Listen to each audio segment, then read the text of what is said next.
China की दखलंदाजी शुरू से भारत के लिए रही है, पर इस देश की दुम इतनी टेढ़ी है कि कभी सीधी हो ही नहीं सकती। हाल ही में चाइना ने भारत के साथ कुछ ऐसा किया जिससे भारत का माथा ठनक गया। लेकिन ऐसा क्या किया चाइना ने कि भारत गुस्से से लाल हो गया, सब बताएंगे आज के इस वीडियो में, तो वीडियो को लास्ट तक जरूर देखिएगा। दरअसल चीन एक बार फिर से भारत में घुसने की कोशिश कर रहा था। बात है 9 दिसंबर की, जब चीन अरुणाचल प्रदेश के तवांग में भारत की सीमा पर घुसना चाह रहा था। पर हमारी इंडियन आर्मी ऐसी है कि बाज की नजर रखती है। अपने इसी टैलेंट से भारतीय सेना ने चीन के 300 सैनिकों को तवांग के बाहर ही घुटने टिकवा दी। इंडियन आर्मी ने उनके नापाक इरादों के साथ साथ उनकी हड्डियां भी तोड़ दी। 13 दिसंबर को रक्षा मंत्री राजनाथ सिंह ने संसद में चीन के इस हमले का खुलासा कर दिया। राजनाथ सिंह ने कहा कि चीन के लगभग 300 सैनिकों ने 9 दिसंबर को अरुणाचल प्रदेश के तवांग सेक्टर में यांगसे में LAC को पार करके भारत में घुसने की कोशिश की। वो सभी सैनिक अपने साथ कील लगी हुई लाठी डंडे लेकर आए थे, पर भारतीय सेना के मुस्तैदी ने उन्हें खदेड़ के रख दिया। चीनी सैनिकों ने पहले भारतीय सैनिकों के साथ हाथापाई शुरू की। इसके कुछ देर बाद जब उन्हें समझ आ गया कि बात हाथ पैर से नहीं बनेगी, तो फिर दोनों एक दूसरे को पत्थर मारने लगे और उसके बाद चीनी सैनिकों ने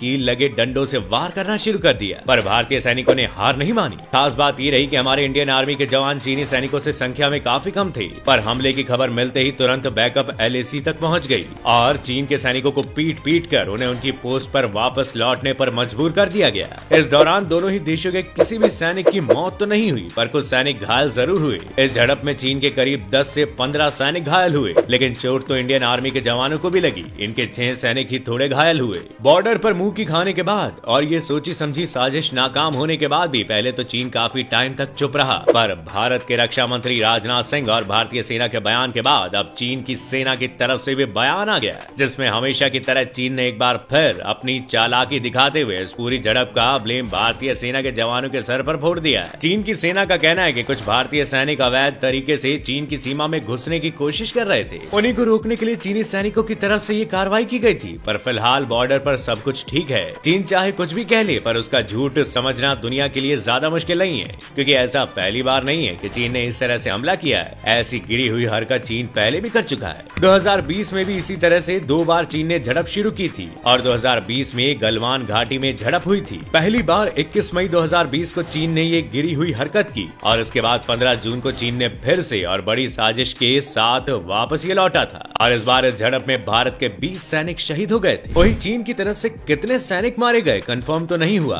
पर यह कहा जा रहा था कि चीन के 38 सैनिक नदी में बह गए थे, जबकि चीन ने बाद में सिर्फ 4 सैनिकों की मौत की बात को ही कबूला था। चीन का बयान है कि तवांग में इंडियन सैनिकों ने घुसपैठ की कोशिश की थी, पर अगर हमले के तरीकों को देखा जाए तो चीन का यह बयान पूरी तरह से गलत साबित हो जाता है। साल 2020 में जब चीन ने गलवान में भारतीय सैनिकों पर हमला किया था, तब भी वो हमले के लिए कील वाले ही लाठी डंडे लेकर ही आए थे और अब तवांग में भी वैसे ही कील लगे डंडों से चीनी सैनिकों ने हमला किया था। अब आप सोच रहे होंगे कि चीन जैसा दुनिया का एक बड़ा देश, जिसके पास दुनिया के सबसे एडवांस हथियार मौजूद हैं, वो तोप और बंदूक की बजाय ये कील लगे डंडों से हमला क्यों करता है? वजह यह है कि साल 1996 में इंडिया और चाइना ने एक बॉर्डर एग्रीमेंट साइन किया था, जिसमें यह तय किया गया था कि इंडिया चाइना बॉर्डर LAC यानी कि लाइन ऑफ एक्चुअल कंट्रोल पर कोई भी गोली नहीं चलाई जाएगी और न ही सैनिक झड़प के दौरान बंदूकों का इस्तेमाल कर सकेंगे। हाँ, लेकिन वो लड़ाई के दौरान लाठी डंडे रॉड पत्थर का यूज कर सकते हैं, हैंड टू हैंड लड़ाई भी कर सकते हैं, पर बुलेट्स का इस्तेमाल अगर हुआ तो ये उस एग्रीमेंट की शर्त के खिलाफ होगा। वैसे तो हर साल LAC पर 1-2 बार ऐसी झड़प होती रहती है, खासकर बर्फ पड़ने के मौसम में ही चीन के सैनिक अपनी इस गिरी हुई हरकत को अंजाम देते हैं। पर इस बार चीन भारत से कुछ ज्यादा ही चिढ़ा हुआ बैठा है, जिसकी एक बड़ी वजह अरुणाचल प्रदेश में बन रहा अरुणाचल फ्रंटियर हाईवे भी है। ये हाईवे LAC से बिल्कुल मिलाकर बनाया जा रहा है। 2014 में मोदी सरकार के आने के बाद इस हाईवे को बनाने के बाद शुरू की गई थी। चीन नहीं चाहता कि यह हाईवे वहां बने, क्योंकि हाईवे के बनने से चीन रोज रोज LAC पर हमला नहीं कर सकेगा। वहीं इंडिया को भी चीन की हरकतों पर नजर रखने में काफी आसानी होगी।